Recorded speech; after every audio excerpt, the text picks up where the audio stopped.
anyone who's not NBC is going to go really heavy in December and January on slave labor,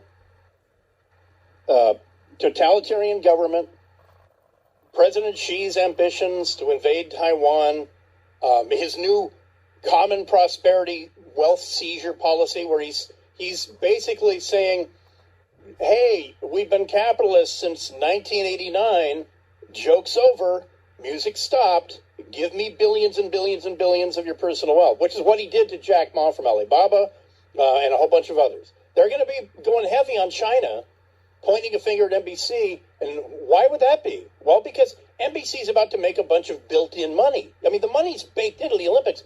That's why NBC Universal threw a S-ton more money than CBS and anyone else who bid on it. NBC made sure they got it because it is a license to print money.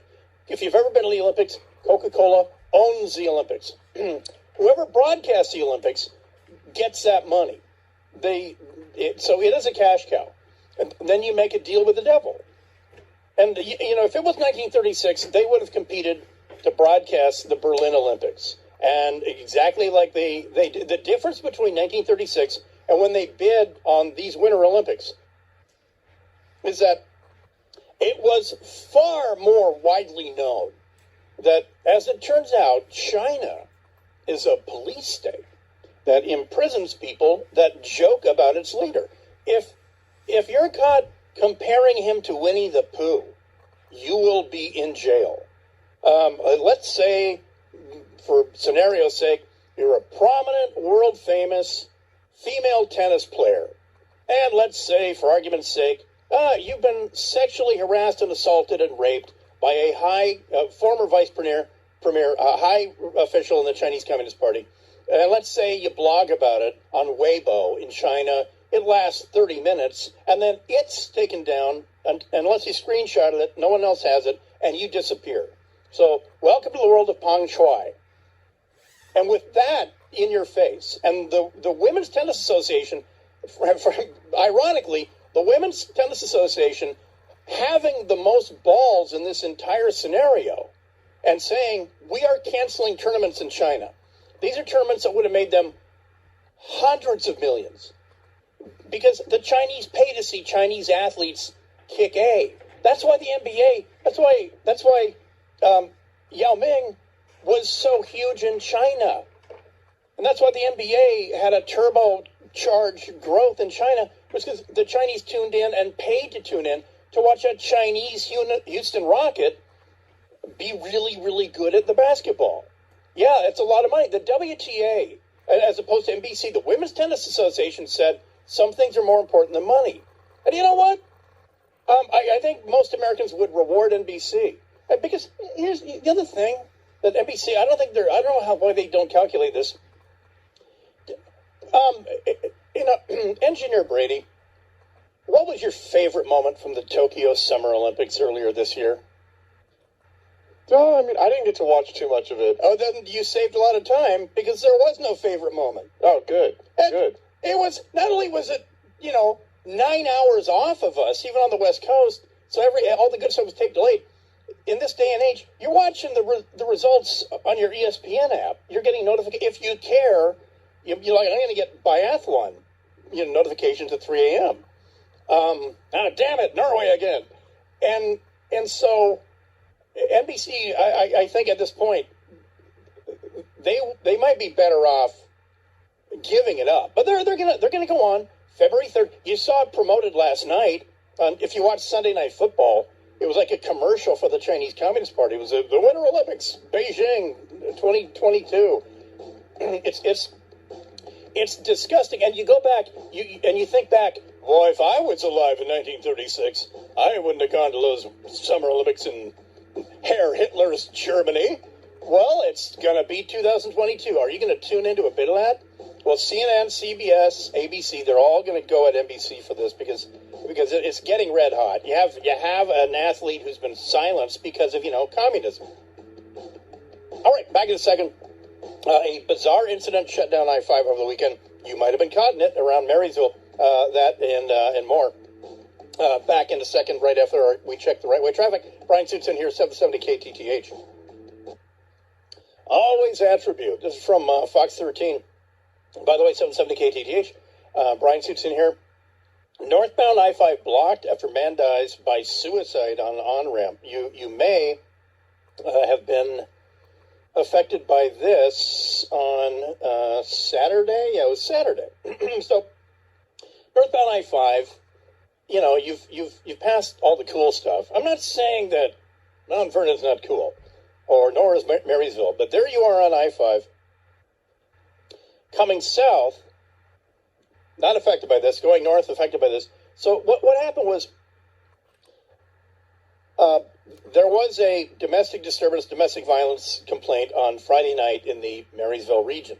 The complaining party gave a description and name of the accused, the male accused, and the car he's driving.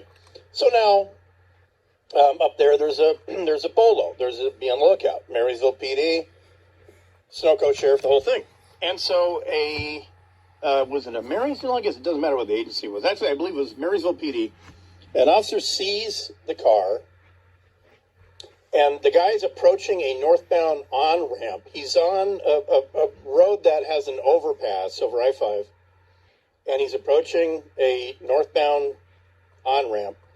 Marysville police, Saturday, 11 a.m. is what this happened. They see the car. They hit the lights. Guy sees the lights. He floors it, pulls onto the on-ramp, and then very rapidly pulls over. He never gets on I-5. He pulls off on the on-ramp, gets out, and shoots himself. And end of story. Except not the end of the story. Because it was suspected that I don't get it, and I'm not going to second guess law enforcement. I wasn't on the scene, you know, the whole deal. But they felt the need to clear the car by calling out SWAT. So they shut northbound, understandable, and southbound down. So everybody is stuck on I-5, and this backup went miles. So if you were involved in that, then this is why, if you didn't catch that. And by the way, text line, 800-465-8770, 800-465-8770. Just curious if you were stuck in that, and if you didn't know. I mean, they're not under obligation to tell you, but I'm telling you now, this is what it was. So there was a suspicion that somebody else is in the car, even though according to everything I saw, if I'm missing something, Marysville PIO can call in. But according to the PIO, the guy got out in front of the now pursuing officer. The guy gets out of the car, shoots himself. And police note there was no car pursuit. The officers did not fire the weapons. I-5 was blocked northbound for nearly an hour while authorities investigated the incident. So, I mean, I've lived in, very recently, jurisdictions where if the same thing happened, you'd call a canine. And you'd send the fur missile in there. If what you're worried about is, and I don't know what suspicion or what information they had. I'm making this clear. I don't have this information. There might be information that they didn't feel was necessary to release. However, they and again, this is our watchword. I'm frankly surprised it's not the phrase of the year. Abundance of caution. So they kept I-5 both ways shut down until they could clear the car. Car gets cleared and all that. And obviously, tragic event, the whole thing. And Q13 tags their story with, if you or a loved one is feeling distressed, call the National Suicide Prevention Lifeline.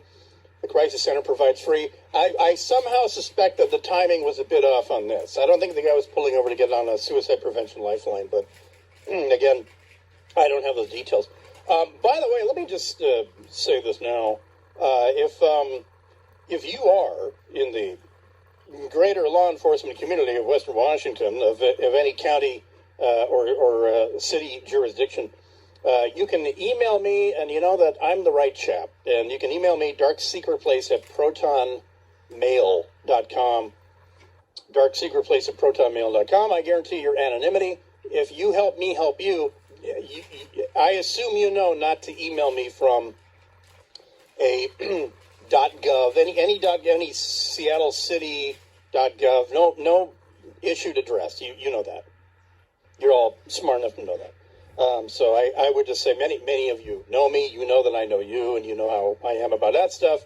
I like the info, and your anonymity is protected by me. It's funny because Jason Rance and I were talking about this, that a friend of mine who had been a Seattle cop long enough to know what was coming.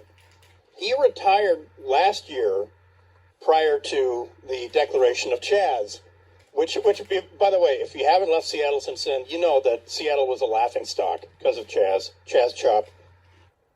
And so he was due. He had his full retirement in. He was just, playing out the scene. So he put in for early retirement, got it. So this is how bad it is. He said that you have to make an appointment with the Seattle Police quartermaster to turn in your issued gear. Your riot gear and all that. No one, even Seattle cops, don't get to keep their riot gear when they retire. So you have to make an appointment with the quartermaster. You have to, bring everything in that you're accountable for. It has to be inspected, the whole thing. Their stick riot 1, helmet riot 1, and shield riot 1, and you turn all that in. So he said, as of about 3 weeks ago, he said that there were several hundred appointments that you could not get in to see the quartermaster department to turn your kit in until they clear several hundred appointments. Now, last night, and I forgot, it wasn't a bad game. Chiefs-Broncos wasn't a bad game. The Chiefs own the Broncos. I mean, I should say Mahomes owns the Broncos. Anyway, King 5 did some news after that, and they were promoting some story. They were doing it almost like in a shocking turn of events. Some Seattle police that have put in their resignations, they're actually staying. So, I mean, that's where you are. And if you haven't heard it, I'm not going to name the company's app, but there's a large broadcast company that has an app that when you're in the area, if you've done location services there, you've told the app where you are, you will get Seattle police recruiting commercials back to back to back. And then you'll get vaccination propaganda, but you'll get Seattle police recruiting commercials on this one company's app if you're in this area. And I mean, really, I started hearing them like north of Portland. I mean, they're all over the place. So they're spending money to get people to come here. So anyway, all right, back in a second. It is Brian Suits here. Don't get used to it. 770 KTTH. Let's check in with your right-way traffic. Hey, it's Story Monson with Zach Abraham, Chief Investment Officer at Bulwark Capital. And Zach, recently one of the largest investment banks. And thanks to all of you for getting up way too early with us on this Monday morning. Morning Joe, Don Deutsch is here. Starts right now.